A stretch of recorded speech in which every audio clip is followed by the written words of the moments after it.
हमारे नौजवान सिर्फ और सिर्फ दुनिया की रंगीनियों में, दुनिया की मस्तियों में, दुनिया के अट्रैक्शन में लगा हुआ है। हमारे घरों के बुजुर्गों को बच्चों की शादी हो जाए, शादी में अच्छा इंतजाम हो जाए, शादी में अच्छी दावत हो जाए, 4 लोग वाहवाही कर दे, वो इसमें लगा हुआ है। खवातीन, हमारा कपड़ा, हमारा लिबास, हमारी दूसरों के अंदर हमारा ड्रेस अलग हो, हमारा कपड़ा अलग हो, हर तरीके से हम सब गाफिल। अल्लाह ताला फरमाता है, इक़्तरब लिन्नासी हिसाबुहुम व हुम फी गफलतिन मुअरिदून।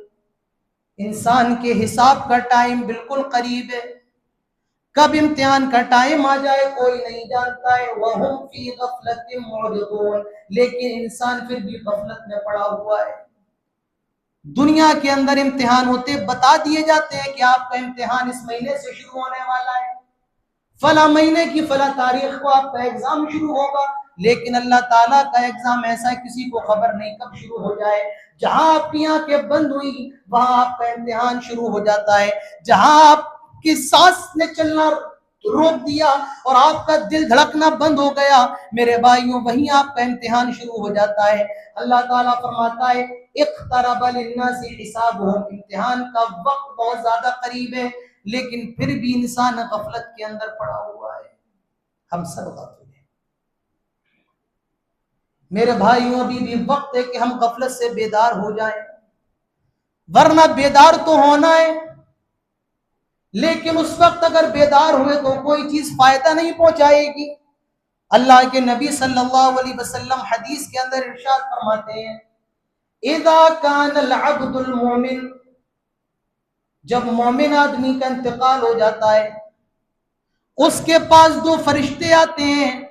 वइज़ा कानत अब्दुल फासिक, और जब फासिक आदमी का इंतकाल होता है तो उसकी रूह कब्ज करने के लिए भी 2 फरिश्ते आते हैं। वहां तो हम सबको जागना ही पड़ेगा। यहां कितना दुनिया के अंदर लगे रहो, लेकिन जब वो फरिश्ते आएंगे मेरे साथियों, तब इंसान बेकरार हो जाएगा। और ये जो हालात हैं, इनसे हम सबको गुजरना है, कोई नहीं बच सकता है। आइए वो पूरी हदीस देख लेते हैं। अल्लाह के नबी सल्लल्लाहु अलैहि वसल्लम फरमाते हैं, जब नेक आदमी के इंतकाल का टाइम करीब आता है उसके पास 2 फरिश्ते आ जाते हैं। माहू कफन मिन अकफानिल जन्ना व हुनूतुम मिन हुनूतिल जन्ना, वो अपने साथ जन्नत से कफन लेकर के आते हैं और उसमें जन्नत की खुशबू लगी हुई होती है। और वो उस मरने वाले के करीब आकर के, जिसका भी इंतकाल होने वाला है, उसके करीब आकर के बैठ जाते हैं। और फिर आसमान से मलिकुल मौत, मौत के फरिश्ते आते हैं और वो कहते हैं, या अय्यतुहन नफ्सु तय्यबा उखरुजी इला मगफिरतिन मिनल्लाहि व रिज़वाना, आए नेक रूह, अब इस जिस्म से निकल जा, अब इस जिस्म को छोड़ दे। अल्लाह तबारक व तआला तुझसे बहुत ज्यादा राजी है, अल्लाह तबारक व तआला तुझसे बहुत ज्यादा खुश है। अल्लाह के नबी सल्लल्लाहु अलैहि वसल्लम फरमाते हैं, बहुत आसानी के साथ इसकी रूह को निकाल लिया जाता है। किसकी रूह को? जो आदमी नेक होता है। किसकी रूह को? जो आदमी दीनदार होता है। और मोमिन का लफ्ज है जिस आदमी का ईमान, जिस आदमी का भरोसा अल्लाह तबारक व तआला की जात पर पुख्ता होता है। कि आज हमारा भरोसा अल्लाह की जात पर पुख्ता है? नहीं है। हम खुतबे में इसलिए लेट आते हैं, मेरी दुकान पर कस्टमर भी तो रहते हैं। मुसलमान नमाज किस लिए छोड़ रहा है? कारोबार के लिए। कारोबार नहीं करेंगे तो खाएंगे कैसे? कौन सा ईमान अल्लाह तबारक व तआला की जात पर होता है। अभी आगे मैं गुफ्तगू करूंगा इस मौजू पर, तो बहरहाल पहले ये हदीस देखिए। अल्लाह के नबी सल्लल्लाहु अलैहि वसल्लम फरमाते हैं, बहुत ज्यादा आराम से इसकी रूह को निकाल लिया जाता है और जन्नत से जो चादर लाते हैं, चादर लाए हुए उस चादर में फौरन इसकी रूह को लपेट दिया जाता है और इसकी रूह को लेकर, नेक आदमी की रूह को लेकर, अल्लाह तबारक व तआला पर ईमान रखने वाले आदमी की रूह को लेकर पहले आसमान में जाते हैं। आसमानों में बड़े बड़े दरवाजे, बड़े बड़े गेट लगे हुए हैं। दरवाजे पे दस्तक देते हैं, अंदर से आवाज आती है, कौन आया है? अल्लाह के नबी सल्लल्लाहु अलैहि वसल्लम फरमाते हैं, दुनिया के अंदर इस मरने वाले का जितना अच्छा नाम था, जितना प्यारा नाम था, वही नाम बताया जाता है। ये फला आदमी है, ये अब्दुल्ला है, ये अब्दुल रहमान है, ये फला फला आदमी है। उसका दुनिया के अंदर जितना प्यारा नाम होता है, वही नाम उसको फरिश्तों को बताया जाता है। पहले आसमान के दरवाजे खोल दिए जाते हैं, ये पहले आसमान के अंदर ले जाया जाता है, दूसरे आसमान पर भी ले जाया जाता है, फिर तीसरे आसमान पर, उसके बाद चौथे, पांचवें, छठे, यहां तक के सातवें आसमान तक ले जाया जाता है। अल्लाह के नबी सल्लल्लाहु अलैहि वसल्लम फरमाते हैं, और फिर सातवें आसमान के बाद इसको इल्लीन में दाखिल कर दिया जाता है। और ये इल्लीन कौन सी जगह है? जहां जन्नती लोगों की रूहों को रखा जाता है, वो इल्लीन है। इसलिए एक आदमी की रूह को उस इल्लीन के अंदर दाखिल कर दिया जाता है। ये तो मैंने आपको नेक आदमी के बारे में बताया, लेकिन मेरे भाइयों, जो आदमी नेक नहीं होता है, जरा अंदाजा लगाओ उसका कितना खतरनाक अंजाम होता है। अल्लाह के नबी फरमाते हैं, इज़ा कान अल अब्दुल फासिक, अगर आदमी फासिक होता है, फाजिर होता है, बददीन होता है, नमाज का पाबंद नहीं है, अल्लाह ताला की जात पर उसका ईमान पुख्ता नहीं है, मजबूत नहीं है, उसके पास भी दो फरिश्ते आते हैं और वो अपने साथ जहन्नम से टाट का बोरा, टाट की चादर लेकर के आते हैं, जिसके अंदर से बहुत गलीज बदबू आती है। और फिर उसके बाद मलिकुल मौत, मौत के फरिश्ते आते हैं और वो उससे कहते हैं, या अय्यतुहन नफ्सुल खबीसा उखरुजी इला सखतिम मिनल्लाहि व गज़बा। आए बुरी रूह, अब इस जिस्म से निकल जा। आए बुरी रूह, अब इस जिस्म को छोड़ दे। आज ये तेरा रब तुझसे बहुत ज्यादा नाराज है, आज तेरा रब तुझसे बहुत ज्यादा गुस्सा है। और जब ये बुरी रूह ये जुमले सुनती है, तो वो जिस्म के अंदर भागने लगती है, जिस्म के अंदर दौड़ने लगती है, कहीं ये फरिश्ते पकड़ ना ले। अल्लाह के नबी सल्लल्लाहु अलैहि वसल्लम फरमाते हैं, फिर बड़ी सख्ती के साथ उसकी रूह को पकड़ते हैं और जिस्म से खींच करके निकाला जाता है। किसी को ये बता दिया जाए तुम्हारे घर में पुलिस छापा मारने वाली, सीबीआई छापा मारने वाली, इनकम टैक्स छापा मारने वाला है, आदमी फरार हो जाता है, पकड़ना चाहिए। मेरे भाइयों, जरा अंदाजा लगाओ, जब फरिश्ते कहेंगे आज अल्लाह ताला तुझसे बहुत ज्यादा नाराज है, उस रूह का क्या आलम होगा। फरिश्ते जबरदस्ती पकड़ के खींच करके निकालेंगे और उसकी रूह को जो जहन्नम से चादर लाए उस चादर में ढांक देते हैं और पहले आसमान पर लेकर के जाते हैं। आसमान पे दस्तक देते हैं, अंदर से आवाज आती, कौन आया है? अल्लाह के नबी सल्लल्लाहु अलैहि वसल्लम फरमाते हैं, उसका दुनिया के अंदर जितना ज्यादा खराब नाम था, जितना बेकार नाम था, उसको लोग जितने ज्यादा खराब नाम उस नाम से पुकारते थे, वही नाम बताया जाता है। ये फला आदमी है, फला शख्स है। पहले आसमान के फरिश्ते कहते हैं, इसको यहां से ले जाओ। अब हम इसके लिए आसमान के दरवाजे नहीं खोल सकते हैं और उस आदमी को पहले आसमान में दाखिला नहीं मिलता है। फरिश्ते कहते हैं, अल्लाह हम इसकी रूह का क्या करें, ये तो बहुत बदबूदार रूह है। अल्लाह ताला हुक्म देता है, इसकी रूह को छोड़ दो, फेंक दो।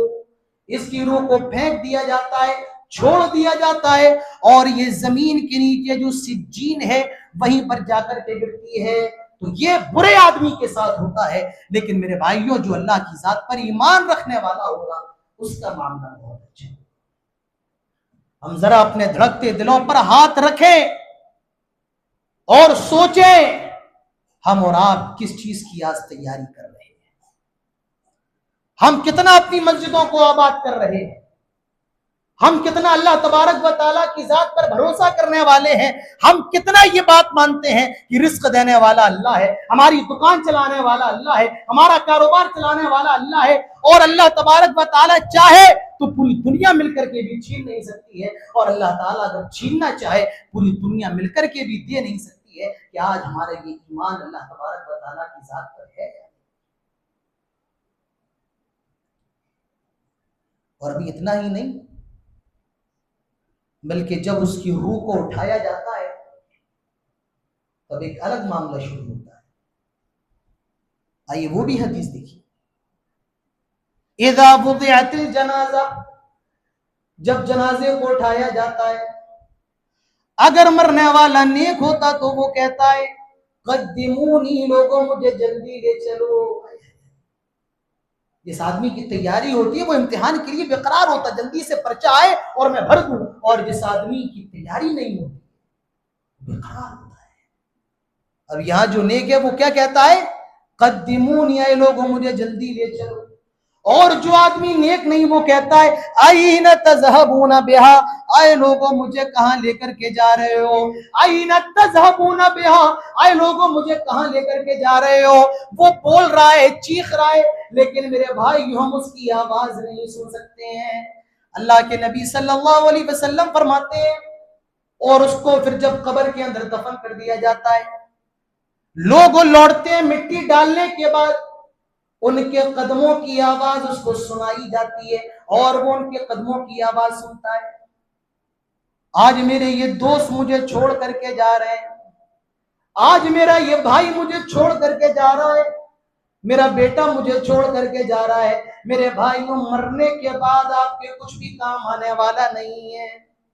इंसान कहता है माली माली, मेरा माल मेरा माल। अरे इंसान का माल क्या है, खा ले, हजम कर ले, पहन ले, सीधा कर दे और अल्लाह ताला के रास्ते में सदका कर दे, यही तो इंसान का माल है। इंसान कहता माली माली, मेरा माल मेरा माल।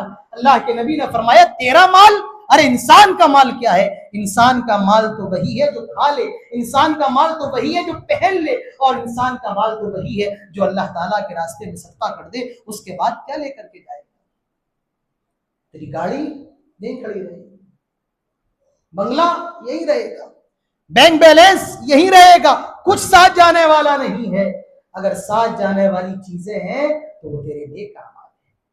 अल्लाह के नबी सल्लल्लाहु अलैहि वसल्लम फरमाते हैं इज़ा मातल इंसान इनक़ता अन्हु अमलुहु इल्ला मिन सलात, मरने के बाद तीन चीजें ऐसी हैं कि सवाब मिलता है उसके बाद। सदक़तिन जारिया, दुनिया के अंदर कोई सदक़े जारिया करके मर गए, जिंदगी में कोई मदरसा बनवा दिया, मस्जिद बनवा दी, मरने के बाद भी उसका सवाब मिलता रहेगा। और इल्म युंतफ़अ बिही, कोई अच्छी बात बता के गए, मैं मौलाना आदिल साहब आपके सामने खुतबा दे रहे हैं और मेरी अगर एक बात से भी आपकी इस्लाह हो जाए तो उसका सवाब भी मुझे मिलता रहेगा। और अव्वलदिन सालिहिन यदऊ लहू, नेक औलाद छोड़ के गए और नेक औलाद आपके लिए दुआ कर रही है, उसका सवाब भी आपको मिलता रहेगा। लेकिन बड़े अफसोस के साथ कहूंगा, आपसे कहूंगा मुहासबा कर लो जरा अपनी औलाद का और मुझे बताओ कि आपकी औलाद आज इस काबिल भी है कि आपके मरने के बाद वो आपके लिए दुआए मग़फ़िरत कर सके?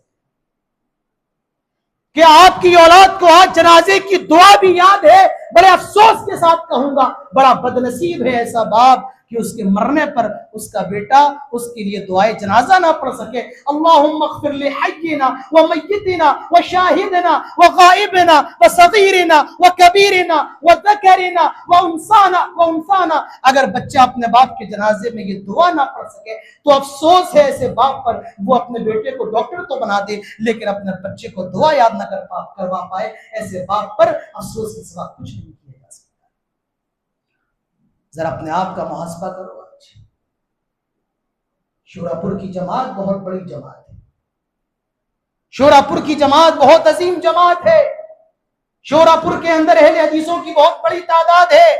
मुझे ये बताइए शोरापुर के अंदर यहाँ के मकामी उलमा की कितनी बड़ी तादाद है? शोरापुर के अंदर यहाँ के उलमा की कितनी तादाद है जो यहीं के रहने वाले हैं?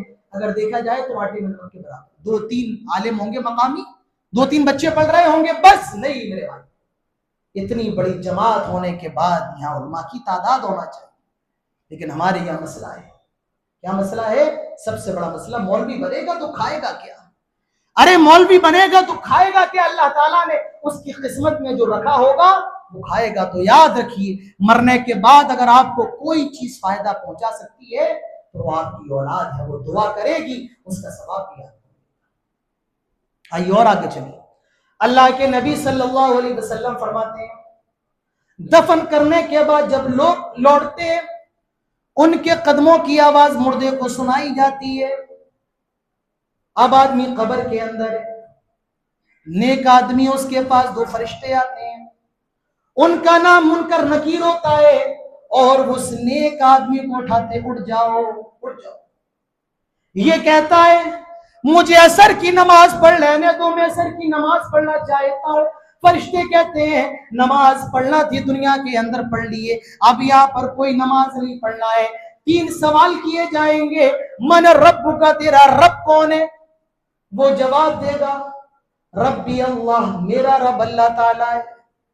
मा दीनु का, तेरा दीन क्या है? वो जवाब देगा दीनी इस्लाम, मेरे दीन का नाम इस्लाम है। तीसरा सवाल किया जाएगा मन हादर रजुल अल्लज़ी बुइसा फीकुम, उस आदमी के बारे में तुम्हारा क्या ख्याल है जो तुम्हारी तरफ भेजे गए थे? वो जवाब देगा रसूलुल्लाह, वो अल्लाह ताला के रसूल है, वो मोहम्मद है, अल्लाह के रसूल है, अल्लाह ताला ने हमारी हिदायत के लिए उनको भेजा था। अब फरिश्ते चौथा सवाल करेंगे, इन तीनों सवालों का जवाब तुम्हें कैसे मालूम है? वो जवाब देगा क़राअतु फी किताबिल्लाह, मैंने ये अल्लाह की किताब यानी कुरान में पढ़ा है, मैं उस पर ईमान लेकर के आया, मैंने उसकी तस्दीक की है। उसी वक्त गैब से आवाज आएगी, आए फरिश्तों, अब मेरे बंदे को छोड़ दो, अब इसको परेशान ना करो, अब इसको तंग ना करो, इसने तुम्हारे तीनों सवालों का जवाब दे दिया है, अब इसको और परेशान ना करो। इसकी कब्र में जन्नत का बिस्तर बिछा दो, जन्नत की खिड़कियां खोल दो, इसको जन्नती लिबास पहना दो, जन्नत की खिड़कियां खोल दी जाएंगी, जन्नत का लिबास पहना दिया जाएगा और जन्नत का बिस्तर बिछा दिया जाएगा, और इसकी कब्र को इतना ज्यादा कुशादा कर दिया जाएगा, जहां तक इसकी निगाह जाएगी वहीं तक इसकी कब्र को बढ़ा दिया जाएगा। अभी अपनी कब्र के अंदर होगा, एक आदमी आएगा इसके पास, बड़ी खूबसूरत शक्ल का, ये उसको देख करके कहेगा तुम कौन हो? वो जवाब देगा अना अमलुका सालिह, मैं तेरा नेक अमल हूं, मैं तेरी नमाजें हूं, मैं तेरी दीनदारी हूं, मैं तेरा रोजा हूं, तेरा सदका हूं, तेरी इंसानियत हूं। और उसको बता देगा अल्लाह तबारक व तआला तुझे जन्नत में दाखिल करेगा, और कब्र के अंदर उसको वो जगह भी दिखा दी जाएगी जहां उसको जन्नत के अंदर मिलने वाली। जरा अंदाजा लगाओ कितना खुशनसीब है ऐसा शख्स कि रूह बड़े आराम से निकाली गई, कब्र के अंदर जन्नत का लिबास पहना दिया गया, जन्नत का बिस्तर बिछा दिया गया, और जन्नत के अंदर वो जगह भी उसको कब्र के अंदर दिखा दी गई जो उसको मरने के बाद मिलने वाली। लेकिन अब जरा दिल थाम लो, जो आदमी नेक नहीं होता उसका क्या अंजाम? अल्लाह के नबी सल्लल्लाहु अलैहि वसल्लम फरमाते हैं जब इस बुरे आदमी को कब्र के अंदर दफन कर दिया जाता है, इसके पास भी 2 फरिश्ते आते हैं, उनका नाम भी मुनकर नकीर होता है, और उनकी शक्ल बहुत ज्यादा बदसूरत होती है, और वो उसको डांट करके उठाते, उठ जाओ, डांट करके उठाया जाता है। अभी उठता है तो देख करके हैरान हो जाता है। इससे 3 सवाल किए जाते हैं, मन रब का, तेरा रब कौन है? ये जवाब देता है हा लादरी, अफसोस मुझे नहीं मालूम, मुझे नहीं पता है, इसको पता नहीं है, ये कहता है अफसोस हा लादरी है। दूसरा सवाल माँ दीनों का, तेरा दीन क्या है? ये जवाब देता है हा लादरी, अफसोस मैं नहीं जानता हूं, मुझे नहीं पता है। मन हाज़र रजुल अल्लज़ी बुइसा फीकुम, तीसरा सवाल उस आदमी के बारे में तुम्हारा क्या ख्याल है जो तुम्हारी तरफ भेजे गए थे? ये जवाब देता है हा लादरी, अफसोस मुझे नहीं पता, मुझे नहीं मालूम है। तीनों सवालों के जवाब में यही कहता है अफसोस मेरी फूटी किस्मत, मुझे नहीं मालूम। अल्लाह के नबी सल्लल्लाहु अलैहि वसल्लम फरमाते हैं फरिश्ते अपने साथ एक ऐसा हथौड़ा लाते हैं, वो इसको मारते हैं, और वो इतनी तेज मारा जाता है, अगर दुनिया के अंदर इंसान और जिन्नातों के अलावा तमाम उसकी चीख, इसकी पुकार को सुनते हैं, इंसान और जिन्नातों को सुना दिया जाए तो कभी कोई गुनाह नहीं करेंगे, इतनी तेज मारा जाता है। अब आप सोचेंगे भाई हमें तो जवाब याद है, हम कह देंगे अल्लाह ताला हमारा रब है, हमारे रसूल मोहम्मद सल्लल्लाहु अलैहि वसल्लम है, हमारा दीन इस्लाम है। नहीं मेरे भाइयों, इतना आसान नहीं। दुनिया के अंदर मुसलमान थे, दुनिया के अंदर अपने आप को मुसलमान कहते थे, लेकिन अल्लाह ताला के अलावा किसी और को हाजत रवा मुश्किल कुशा समझते थे। वहां जवाब नहीं दे पाओगे कि अल्लाह तबारक व तआला हमारा रब है। अल्लाह के अलावा गैर के सामने झुकते थे, बेटा बेटी किसी और से मांगते थे, वहां ये जवाब नहीं दे पाओगे अल्लाह ताला हमारा रब है। माँ दीनों का दीन क्या है? दुनिया के अंदर मुसलमान थे, लेकिन होली आती थी तो होली भी खेल लेते थे, दिवाली पर पटाखे भी जला लेते थे। तो याद रखिए वहां जवाब नहीं दे पाओगे कि हमारा दीन इस्लाम है। तुम्हारे नबी कौन है? दुनिया के अंदर रसूल की बात आती थी, छोड़ करके इमाम की बात को मानते थे, रसूल की बात का इनकार कर देते थे और इमाम की बात को रसूल की बात पर तरजीह देते थे। वहां जवाब नहीं दे पाओगे कि हमारे नबी मोहम्मद सल्लल्लाहु अलैहि वसल्लम है। तो मेरे भाइयों, हमें और आपको मौत से डरना है, मौत की तैयारी करना है। अल्लाह के नबी सल्लल्लाहु अलैहि वसल्लम फरमाते हैं, अक्सिरू हादिहि लज्जातिल मौत, लज्जतों को खत्म कर देने वाली मौत को ज्यादा से ज्यादा याद किया करो। मौत से डरो, कभी भी आ सकती है, लेकिन बड़े अफसोस के साथ मेरे भाइयों कहा जाएगा आज मुसलमान मौत से थोड़ी डरता है, बल्कि मुसलमान ऐसी चीजों से डरता है जिसके डरने का कोई फायदा नहीं है। मौत के डरने का फायदा यह है कि जब मौत से डरोगे तो दुनिया से दूर होगे और अल्लाह से करीब होगे, इसका फायदा है। लेकिन मुसलमान ऐसी चीजों से डरता है कि जिसके डरने से कोई फायदा नहीं है बल्कि उल्टा नुकसान है। हम और आप जिस महीने के अंदर चल रहे हैं, ये जो महीना चल रहा है, ये महीना इस्लामी साल का दूसरा महीना है और इस महीने को कहते हैं सफर का महीना।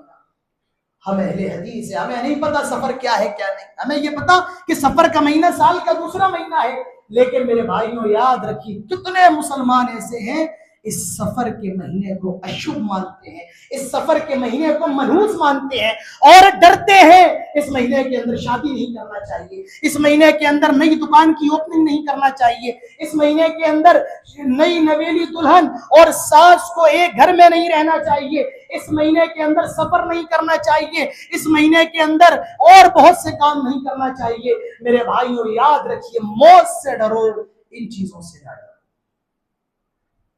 सफर के अंदर शादी नहीं होना चाहिए। क्यों? क्योंकि सफर के महीने में हजरत हसन रदी अल्लाह अन्हु शहीद हुए थे, मुहर्रम के महीने में हजरत हुसैन शहीद हुए थे, सफर के महीने में हजरत हसन शहीद हुए थे, इसलिए ये दोनों महीने मनहूस हैं। मेरे भाइयों, अगर इसलिए कोई महीना मनहूस होने लगा कि फला शहीद हुए थे, फला शहीद हुए थे, तो ऐसे तो कोई महीना बाकी नहीं रह जाएगा।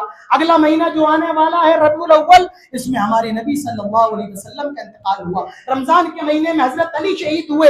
ऐसे सारे महीने हैं कि कोई ना कोई वाकया पेश आया। अगर हम इस बुनियाद पर किसी को मनहूस करार देने लगे कि फला शहीद हुए, फला शहीद हुए, तो फिर सारे महीने हमारे और आपके हाथों से निकल जाएंगे। याद रखिए, कोई भी चीज मनहूस नहीं होता। मनहूस अगर कुछ होते हैं तो वो हमारे गुनाह होते हैं। अगर हमें नुकसान होता है तो हमारे गुनाहों की वजह से। अल्लाह ताला फरमाता है, वमा असाबकुम मिन मुसीबा फबिमा कसबत अयदीकुम व यअफू अन कतीर। तुम्हारे ऊपर जो भी मुसीबतें आती हैं, जो भी परेशानियां आती हैं, वो तुम्हारे अपने आमाल का नतीजा होता है, तुम्हारे गुनाहों का नतीजा होता है। व यअफू अन कतीर, अल्लाह ताला बहुत से गुनाहों को तो ऐसे ही माफ कर देता है। पता ये चला मुसलमानों, ना मुहर्रम मनहूस है, ना सफर मनहूस है, बल्कि मनहूस हमारे गलत आमाल है, मनहूस हमारे गुनाह है, हम गुनहगार होते हैं। अल्लाह तबारक व तआला हमारे ऊपर मुसीबतें डाल देता है। एक बहुत बड़े आलिम गुजरे हैं, उनका नाम था हसन बसरी रहमतुल्लाह अलैह। वो लोग आए हसन बसरी के पास और उस वक्त के बादशाह हुक्मरा हज्जाज इब्न यूसुफ की शिकायत की, कहा कि आप उसको समझाइए, वो हम पर कितना ज्यादा जुल्म करता है। तो जानते हो इमाम हसन बसरी रहमतुल्लाह अलैह ने क्या जवाब दिया? उन्होंने कहा था, हज्जाज की शिकायत लेकर के आने वालों सुनो, इन्नल हज्जाज अज़ाबुल्लाह, ये हज्जाज इब्न यूसुफ अल्लाह तबारक व तआला का अजाब है हमारे ऊपर। पता ये चला जब हम गुनहगार होंगे, जब हमारे गुनाह से ज्यादा हो जाएंगे, अल्लाह तबारक व तआला हम पर जालिम और जाबिर हुक्मरानों को मुसल्लत फरमा। इस महीने के अंदर शादी नहीं करना चाहिए। अगर इस महीने के अंदर शादी करना मनहूस होता तो प्यारे नबी सल्लल्लाहु अलैहि वसल्लम अपनी शादी हजरत सफिया रज़ी अल्लाह अन्हा से ना करते। अगर ये महीने के अंदर शादी करना मनहूस होता, शुभ होता और अब शगुन होता, तो हमारे नबी सल्लल्लाहु अलैहि वसल्लम अपनी लख्ते जिगर फातिमा रज़ी अल्लाह अन्हा का निकाह हजरत अली रज़ी अल्लाह अन्हु के साथ न करते। ज़माने जाहिलियत के अंदर शव्वाल के महीने में शादी करना मनहूस समझा जाता था। अल्लाह के नबी ने शव्वाल के महीने में हजरत आयशा से निकाह किया और हजरत आयशा कहा करती थी, लोगों याद रखो शव्वाल का महीना ये मनहूस नहीं है। अगर ये मनहूस होता तो मेरे सरदार जनाब मोहम्मद रसूलुल्लाह सल्लल्लाहु अलैहि वसल्लम इस महीने में मुझसे निकाह न करते। मेरे भाइयों याद रखो, कोई भी चीज नफा और नुकसान की मालिक नहीं है। नफा और नुकसान का मालिक सिर्फ और सिर्फ अल्लाह तबारक व तआला है। हम और आप नमाज पढ़ते हैं, एक दुआ करते हैं, अल्लाहुम्मा ला मानिअ लिमा आतैता वला मुअतिया लिमा मनअत। आय अल्लाह, जिसको तू देना चाहे पूरी दुनिया मिलकर के भी छीन नहीं सकती है, और जिससे तू छीन ले पूरी दुनिया मिलकर के भी उससे उसको दे नहीं सकती है। मेरे भाइयों, तमाम की तमाम चीजों का मालिक अल्लाह ताला है। ये ईमान होना चाहिए, अल्लाह की जात पर ये पुख्ता भरोसा होना चाहिए। याद रखिए, इस्लाम के अंदर बदशगुनी लेना हराम है। और इतना ही नहीं बल्कि अल्लाह के नबी सल्लल्लाहु अलैहि वसल्लम ने बदशगुनी लेने को शिर्क करार दिया है। आपने फरमाया, अत्तियरतु शिर्क, बदशगुनी लेना शिर्क है। बदशगुनी लेना शिर्क कैसे है? कहा जाता है कि टूटा हुआ शीशा ना देखो। अगर टूटा हुआ शीशा देखोगे तो कुछ बुरा हो जाएगा। ये क्या है? बदशगुनी। क्या बदशगुनी है कि भाई रात में नाखून ना काटो, और नाखून काट लिए तो कुछ बुरा हो जाएगा। सुबह किसी की शक्ल देखी, फलाने की शक्ल देख ली है, आज से पूरा दिन खराब होने वाला है। ये तमाम की तमाम चीजें क्या है? बदशगुनी। एक बड़ा प्यारा सा जानवर है, छोटा सा बिल्ली। अल्लाह के नबी उसके बारे में फरमाते, ये तो घरों में जाने वाली है, ये तो घरों से गुजरती रहती है। लेकिन हमारे यहाँ क्या मामला है? अगर बिल्ली रास्ता काट जाए तो आज कुछ ना कुछ बुरा होने वाला है। भाइयों, हम मुसलमान हैं। मुसलमान कभी बिल्ली की रास्ता काटने से नहीं डरता है। मुसलमान कभी कौवा देखने से नहीं डरता है, क्योंकि उसका ये ईमान और अकीदा होता है कि जब तक अल्लाह तबारक व तआला चाहे कोई भी चीज उसको जर्रा बराबर भी नुकसान नहीं पहुंचा सकती। और ईमान कैसा होना चाहिए ये देखना है तो प्यारे नबी सल्लल्लाहु अलैहि वसल्लम को, अल्लाह के नबी गारे सौर के अंदर छुपे हुए हैं। आप मक्का से मदीना हिजरत कर रहे हैं, गारे सौर के अंदर छुपे हुए हैं। यहां तक कि मुशरिकीन मक्का आप सल्लल्लाहु अलैहि वसल्लम तक पहुंच गए। आप नीचे गार में, हजरत अबू बकर कहते हैं, आय अल्लाह के नबी, अगर इन्होंने जरा सी भी निगाहों को नीचा कर लिया हम तो पकड़ लिए गए, ये हमें पकड़ लेंगे। अल्लाह के नबी सल्लल्लाहु अलैहि वसल्लम फरमाते हैं, ला तहज़न इन्नल्लाह मअना। आय अबू बकर परेशान ना हो, गम ना करो, इन्नल्लाह मअना, अल्लाह ताला हमारे साथ है। ये ईमान होता है। हजरत मूसा अलैहिस्सलाम दरिया के किनारे, पीछे फिरौन का लश्कर आ रहा है, सामने दरिया है, पीछे फिरौन है। मूसा के साथियों ने कहा, इन्ना लमुद्रकून, आए मूसा तो पकड़ लिए गए। हजरत मूसा कहते हैं, कल्ला इन्ना मइया रब्बी सयहदीन, हरगिज नहीं, मेरा रब मेरे साथ है और वो मुझे जरूर रास्ता दिखाएगा। मेरे भाइयों, ये ईमान होता है। अगर बदशगुनी लेने से, मेरे भाइयों याद रखिए, बदशगुनी लेना हमारे दीन के अंदर हराम है। और अल्लाह के नबी सल्लल्लाहु अलैहि वसल्लम ने 4 चीजों का नाम लिया, ला अदवा वला तियारा वला हाम्मा वला सफरा। याद रखो, ला अदवा, कोई बीमारी मुतअद्दी नहीं होती, कोई बीमारी ऐसी नहीं होती है जो दूसरे के अंदर ट्रांसफर हो जाए। लेकिन हाँ, कुछ बीमारियों का जिक्र अल्लाह के नबी ने किया है। एक बीमारी है कोढ़ की बीमारी। अल्लाह के नबी सल्लल्लाहु अलैहि वसल्लम फरमाते हैं, अगर कोढ़ की बीमारी देखो तो भागो, वहां से भागो। तो पता ये चला कि कुछ बीमारियां तो हैं जो ट्रांसफर होती है। जैसे कि अल्लाह के नबी सल्लल्लाहु अलैहि वसल्लम फरमाते हैं, जब किसी बस्ती के अंदर वबा फैली हो तो उसके अंदर ना जाओ, और जो वहां पर है उसको चाहिए कि वो दूसरी जगह ना जाए। क्यों? क्योंकि वो बीमारी फैल सकती है। लेकिन ये याद रखिए, ऐसी बीमारियां कम हैं जो ट्रांसफर होती है, जो ट्रांसफर होती हैं, और जो बीमारियां ट्रांसफर नहीं होती वो बहुत ज्यादा है।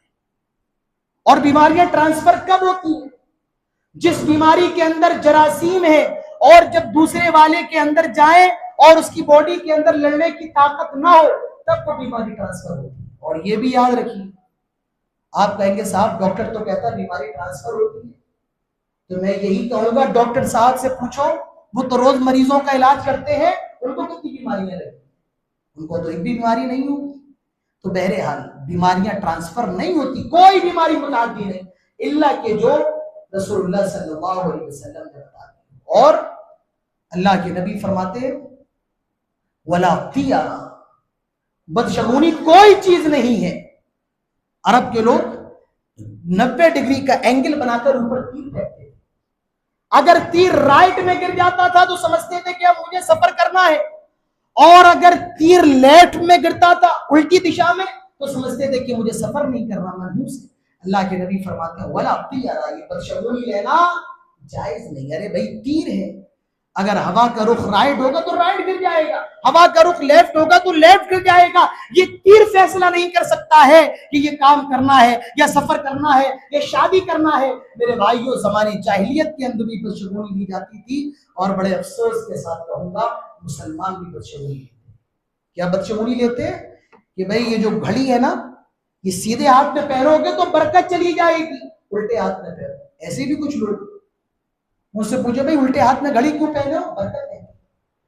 फिरोजी रंग का जो पत्थर होता है उसकी अंगूठी पहनोगे तो बरकत होगी। ये काला धागा अगर लटका लोगे तो अल्लाह ताला बुराइयों, अल्लाह ताला तमाम चीजों से महफूज रखेगा। मेरे भाइयों याद रखिए, ये तमाम की तमाम चीजें बदशगुनी है, और अल्लाह के नबी ने इसको क्या कहा?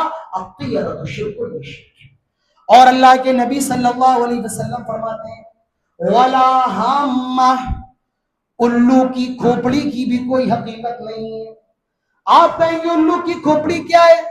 अरब के अंदर ये माना जाता था, अगर के कोई किसी को कत्ल कर दे और उसके कत्ल की वजह से दूसरे को कत्ल ना किया जाए, जब तक उससे कत्ल का बदला नहीं लिया जाता था, उसकी रूह एक उल्लू की खोपड़ी के अंदर चली जाती थी और वो उल्लू चीखता फिरता था।